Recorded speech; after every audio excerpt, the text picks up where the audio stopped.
Gil pulled into his garage and walked inside. He decided he'd unload the truck later. As he set his wallet, keys, and smartphone on a side table and turned on the lights, he scanned his surroundings and admitted to himself with some reluctance that Daryl had been right. His house did resemble a sort of hunting lodge, and the game was indeed failed startups. But it's not like he put them all out of business.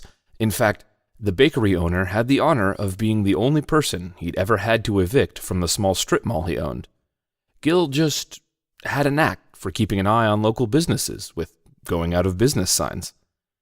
There was a tax preparation company a few miles away that always rented the same space from January to May. By June, they'd be hauling all of the furniture off to the dumpster, and there would be Gil. And when the fifth sushi restaurant on the edge of town went out of business due to lack of patronage, Gil saw deals in his eyes when a sixth sushi joint took its place. One could say it was something of a thrill for him.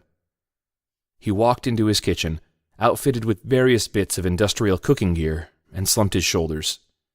Having all this stuff had gradually inspired him into quite a capable cook, but he just wasn't feeling it tonight.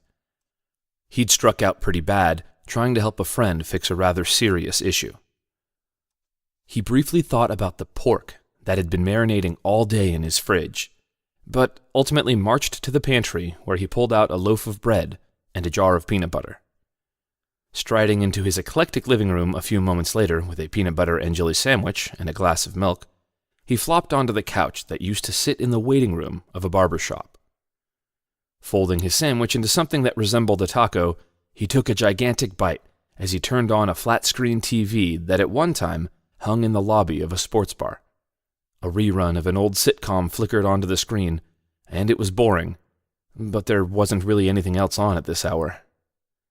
After finishing his sandwich and drinking most of his glass of milk, he finally started to doze off just as the family on TV began neatly wrapping up and resolving whatever ridiculous issue they'd been presented with 30 minutes prior.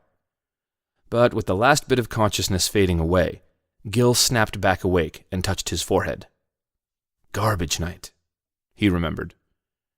He had to walk across the street and peek at his neighbor's cans to remind himself whether it was recycling or green waste that would be picked up the next day, and then rolled his cans down to the street.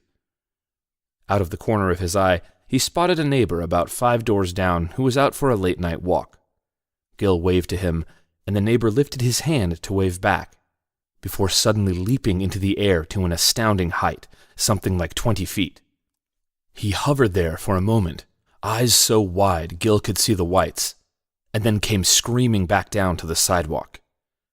Gil was stunned for a moment, but seeing the man groan and writhe in agony snapped him out of it. He started towards his neighbor at a jog. En route, a parked car between the two men reared up on its hind wheels, stood for just a moment, and then unceremoniously tipped over onto its hood. Its alarm began blaring as shattered glass spilled into the street. Face curled in confusion, he'd lost his nerve. Gil skidded to a halt and sprinted back towards his house. As he ran past the home of his next-door neighbor, bark nuggets from the front yard rose up towards the sky. Many of them lazily slapped Gil's face as he ran through them, and then they abruptly fell to the ground. Passing the garbage cans he'd just rolled down to the street, he saw one lift slightly and slam into the other, knocking them both over and regurgitating their contents. He made a dash up his front lawn. However, gradually coming to a stop during a full sprint, Gil looked down in a panic and discovered that his shoes no longer touched the ground. He flew to a height of nearly 50 feet, and then free fell back towards the lawn. Screaming, and mere inches from the ground, he was jerked back up into the air at an angle, hitting the back of his head on an illuminated street lamp. As the glass of the street lamp shattered, covering his front yard in a blanket of darkness, the lights in Gil's head went out as well. Gil coughed. He lay on his side now, with the vomit pooled in his cheek like a ladle. His lips curled back from his teeth, and he groaned.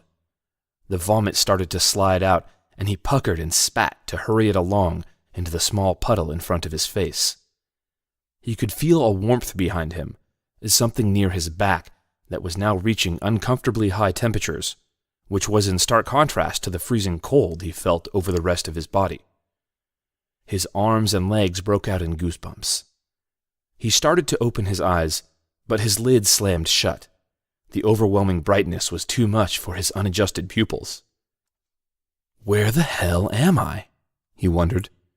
He tried to retrace his steps through the night, but couldn't recall where he was or how he got there. The last thing he remembered was dozing off on his couch. Am I dreaming? He pointed his face at the cold, hard floor. Shivering, it was like lying on the floor of a walk-in refrigerator. He slit one eye enough to let some of the painful light in. Underneath the smear of his partially digested sandwich, he was able to determine he was lying on bare metal. The dark gray surface had the dull sheen of a piece of Barro Negro pottery, meticulously polished so it was smooth to the touch, and shiny enough to produce a blurry reflection. Gil's breath was visible, and it fogged a portion of the metal he was staring at.